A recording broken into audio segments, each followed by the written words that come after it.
மாணவ செல்வங்கள் அனைவருக்கும் எனது அன்பான வணக்கம். சிறுவர்களுக்கான திருக்குறள் 100 அப்படிங்கிற டாப்பிக்கில் நம்ம 66வது குறளை இன்று பார்க்க போகிறோம்.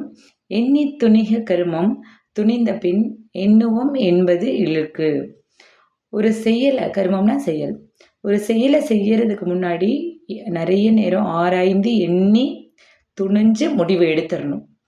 எடுத்ததுக்கப்புறம், துணிந்து முடிவு எடுத்ததற்கப்புறம் எண்ணுவோம், மறுபடியும் அதை எண்ணி ஆராயிறது இழுக்கு அப்படின்னு சொல்கிறாங்க.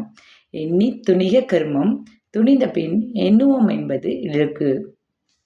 அடுத்ததாக, பீலிப்பை சாகாடும் அச்சு ஈரும் அப்பண்டம் சால மிகுத்து பெயின். அளவுக்கு மீறினால் அமிர்தமும் நஞ்சு அப்படின்னு சொல்லுவோம் இல்லைங்களா? அது மாதிரி எவ்வளோ ஒரு அமிர்தமே நஞ்சு அப்படிங்கிற மாதிரி பீலிப்பை சாகாடும், அதாவது ஒரு வண்டியில் மயில் தொகையை ஏற்றுறோம்.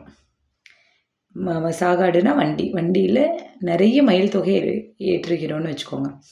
மயில் தொகை ஒன்று இருந்தால் வெயிட் இல்லை, நிறைய இருந்ததுன்னா என்ன ஆயிரும், அதோட அச்சாணி, வண்டிக்கு இருக்கக்கூடிய அச்சாணியே முறிஞ்சிரும். எப்போ? அப்பண்டம் சால மிகுத்து பெயின். அந்த அதாவது இலகுவாக இருக்கக்கூடிய அந்த பண்டமே ரொம்ப மிகுத்து பெயின், மிகுத்து ஏற்றினால் அது அச்சு முறிஞ்சிரும். அப்போ அரசனுடைய வழி, பகைவர்களுடைய வழி அறிஞ்சு அதுக்கு தகுந்த மாதிரி நம்ம வேலைகளை செய்யணும்.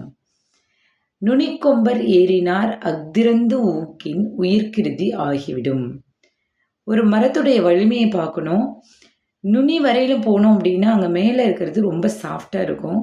அப்போ அதில் ஏறும்போது என்னாகும்? அஃதிறந்து ஊக்கின், நுனிக்கொம்பி ஏறிட்டீங்க, அதை விட இன்னும் மேலே போகணும் அப்படின்னு நினச்சா என்னாகும்? உயிர்கிருதி ஆகிவிடும். அப்போ ஒரு மரத்தோட வலிமை அறிஞ்சு நம்ம போனால் நமக்கு எந்த பிரச்சனையும் வராது. ரொம்ப அதோடைய நுனி வரலும் போனோன்னா பிரச்சனை வரும். அதே மாதிரி பகைவர்களுடைய நிலை அறிந்து அரசர் செய்யணும் அப்படிங்கிறத சொல்லியிருக்காங்க. ஆகாறு அளவிட்டிதாயினும் கேடில்லை போகாறு அகலா கடை. ஆகாறு அளவிட்டிதாயினும் அப்படின்னு என்னன்னா, நமக்கு வரக்கூடிய ஆகார வருமானம் கொஞ்சம் குறைவாக இருந்தாலும் கேடு இல்லை, அதனால ஒன்றும் துன்பம் இல்லை. போகாறு அகலா கடை, நம்ம வாங்கக்கூடிய வருமானத்தை விட செலவு அதிகமாக இருந்தது அப்படின்னா அங்கே பிரச்சனை. வருமானம் அறிந்து செலவு செய்ய வேண்டும், வரவறிந்து செலவு செய்ய வேண்டும் அப்படிங்கிறது இதில் சொல்லியிருக்காங்க. பகல் வெல்லும் கூகையை காக்கை இகல் வெல்லும் வேந்தற்கு வேண்டும் பொழுது. பகல் வெல்லும் கூகை, கூகைனா கோட்டான், அதுக்கு கண்ணு தெரியாது, ஆனால் அது வலிமை மிக்கது.